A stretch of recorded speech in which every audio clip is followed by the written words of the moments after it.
Hello, welcome back to the YouTube channel of Bethel Evangelical Free Church Hanley. I'm Pastor Gervais Charnley. This is another video I'm recording in the Quaker Meeting House at Airton. I thought, being in one of the oldest nonconformist buildings in Britain, it would be a great place to talk about why we have church buildings. Why church buildings? There are people today who say, oh, the church shouldn't have its own building.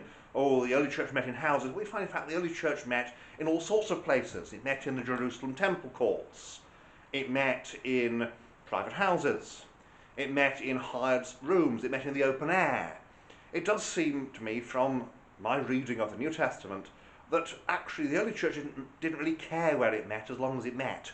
The important thing was the assembly, not where they assembled.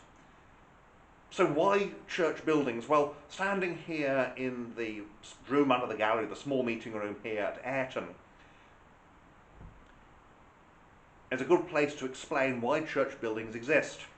As we saw in the tour of the building that I did, this room feels very much like a farmhouse parlour. And that's where the early Quakers would have met. They met in a farmhouse parlour. Now, what's a parlour? A parlour is the formal room in a house. We don't tend to have them today, but I remember when I was a lad, my grandmother and her sisters lived in a big old house, well, a relatively big house, down in Kent, and there was a room in there that was the drawing room, and in other parts of Britain it'd be called the parlour. And the parlour is your formal room for entertaining. You don't use it most of the time. You have your own, well, usually they actually use a farmhouse kitchen for that. In posher houses you'd have a dining room, but you've got a special room for entertaining.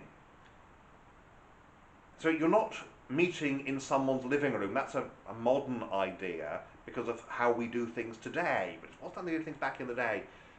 And the early nonconformists, they meet in farmhouse parlours. They meet in rooms, and they do that for various reasons, one of which is that after the Restoration in 1662, it becomes illegal to worship in England except according to the ritual of the Church of England. So you're meeting illegally. You can't have your own meeting house unless it's somewhere like this, which is back of beyond. So why have your own meeting house? Well, the answer is because it's simpler. Having your own building as an assembly means you haven't got to make sure that the building, the people you're hiring the room from have it available that week. It means that you're not dependent upon the family where you meet remaining part of your church. And in the Staffordshire Moorlands in the 17th century, there is a fairly active General Baptist church. Unfortunately, their main meeting place, the chap in charge becomes a Quaker, the owner becomes a Quaker, and he then makes sure that it becomes a Quaker meeting in his farmhouse parlour because it's his farmhouse, he can do what he likes in his farmhouse. So having your own building as a church just means that you've got somewhere to meet and you know you'll be able to meet there. There's nothing about sacred spaces. Quakers don't believe in sacred spaces. This is not a sacred space in the 17th century. It's a space where services happen. And that's why church buildings exist. It's convenience. That's why churches don't keep on meeting in people's houses. It's not because it's some kind of evil plot by early Roman Catholics or something. It's that it's convenient, it's helpful. You don't have to hope that Marcus's son, also called Marcus,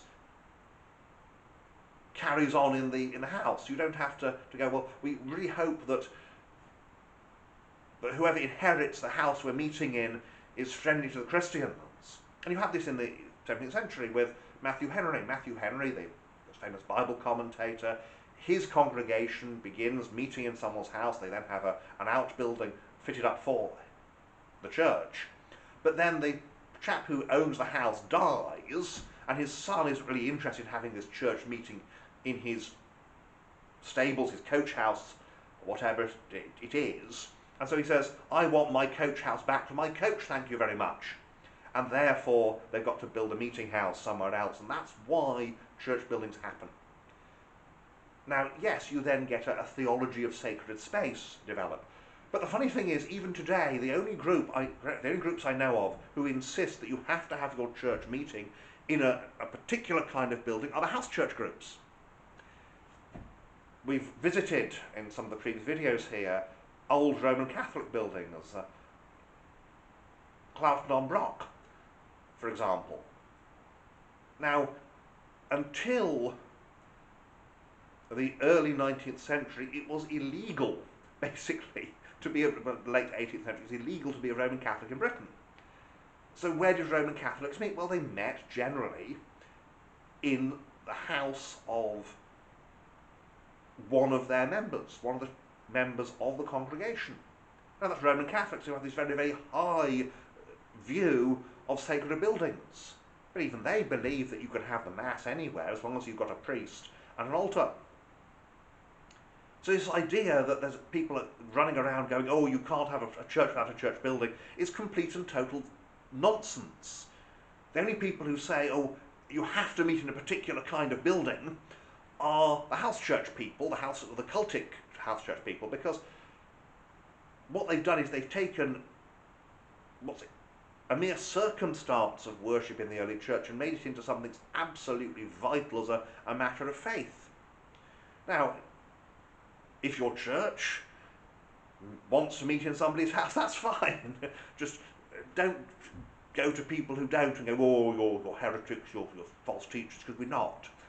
We'd be quite happy if we had to meet wherever we liked. It just so happens that older churches, we have our own buildings, and there are cases today where you've got churches that meet in hired halls and they have to end up buying their own building because the hired hall ceases to be available. In our present day, you've got cases, there's an awful case up in Scotland where a charity basically said to a church that was meeting on their premises, you can't meet here anymore because we don't agree with what you teach. And that's another reason for having your own building. Because as long as it's legal for the church to have its own building, then the church can ensure some kind of continuity by owning that property. So no, it's not about the idea, oh, you've got to meet in a sacred space. It's convenient. It's nice. And farmhouse parlour, like this little room down here, feels. You have a nice little meeting in here, but the farmhouse parlour belongs to the church. Well, I say church, obviously Quakers, it's a bit funny, but they don't have baptism, they don't have the Lord's Supper, but we allow just talking about early nonconformity here. So that's a potted reason why we have church buildings. It's not some conspiracy, it's not that we go, oh, you have to have one. It's that it's a jolly nice thing to go, and not to go, oh, I wonder if we'll be able to meet where we normally do this week. But to say, oh, we've got a nice sheltered place to meet, which is quite useful, of course, in this country. Well, some of my thoughts on the subject. So thank you for watching, and may God bless you and keep you until next time.